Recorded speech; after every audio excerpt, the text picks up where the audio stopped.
Hello friends, हमारे channel Hindi ज्ञान धारा पर आप सभी लोगों का बहुत बहुत स्वागत है। आप सभी लोग कैसे हैं? आशा करती हूँ स्वस्थ होंगे, तंदुरुस्त होंगे, पढ़ाई कर रहे होंगे।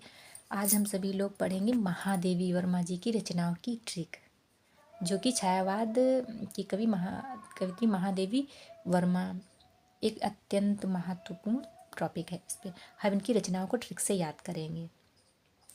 पहले से थोड़ा सा इनका सामान्य परिचय पढ़ लेते हैं। जैसे कि इनका जन्म हुआ था फर्रुखाबाद में इनका जन्म हुआ था। इनके पिता का नाम श्री गोविंद सहाय था और इनकी माता का नाम हेमरानी था। इन्होंने एमए की शिक्षा प्राप्त की थी और चांद पत्रिका का संपादन किया था इन्होंने। इनकी भाषा कौन सी थी? ब्रज भाषा थी। और ये इनकी मृत्यु 1987 ईस्वी में हो गई थी। और जैसे कि इनको सभी को पता है, आधुनिक मीरा के नाम से विख्यात हैं। 1934 में नीरजा सक्सेना पुरस्कार उनको मिला था और 1933 में मंगला पारितोषिक सम्मान से सम्मानित की गई थी और चांद पत्रिका का संपादन किया था इन्होंने।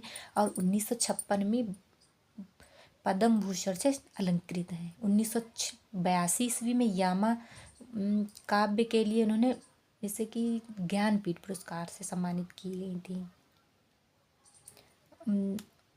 अब इनकी पढ़ लेते हैं रचनाएं। जैसे नीरजा है, नीरजा, रश्मि, निहार, सांध्य गीत। तो हम इनको कैसे पढ़ेंगे? जैसे नीरजा निहार रही हैं संध्या के समय रश्मि मतलब किरणें। जैसे नीरजा निहार रही हैं संध्या के समय रश्मि किरणें मतलब। तो नीरजा, निहार, रश्मि, संध्या के समय सांध्य गीत। 1930 ईस्वी में, 1932 में, 1935, 1936 ईस्वी में यामा में उनकी संकलित हुई हैं।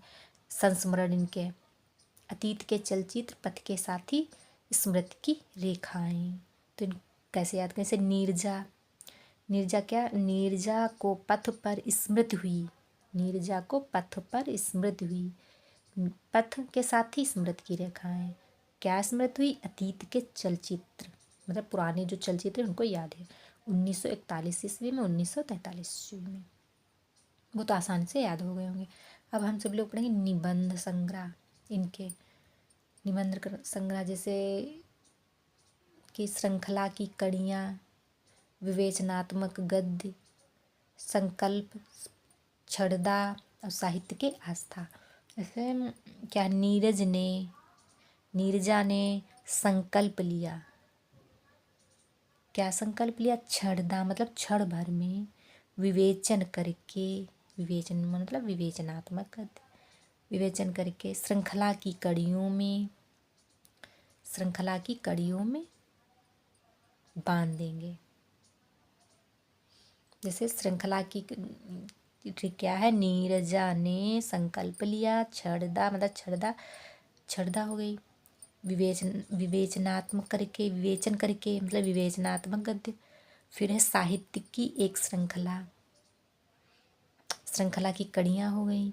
साहित्य में साहित्य की आस्था, श्रृंखला की कड़ियाँ याद हो गई। श्रृंखला की कड़ियाँ, विवेचनात्मक गद्य, संकल्प, छड़दा, साहित्य की आस्था याद हो गई। ट्रिक से बहुत छोटी सी ट्रिक है, आप सभी लोग को आसानी से याद हो जाएगी। और हम सभी इसे ट्रिक से पढ़ने के लिए आप सभी लोग हमारे चैनल को सब्सक्राइब कर लीजिए, लाइक कीजिए, कमेंट कीजिए। Thank you.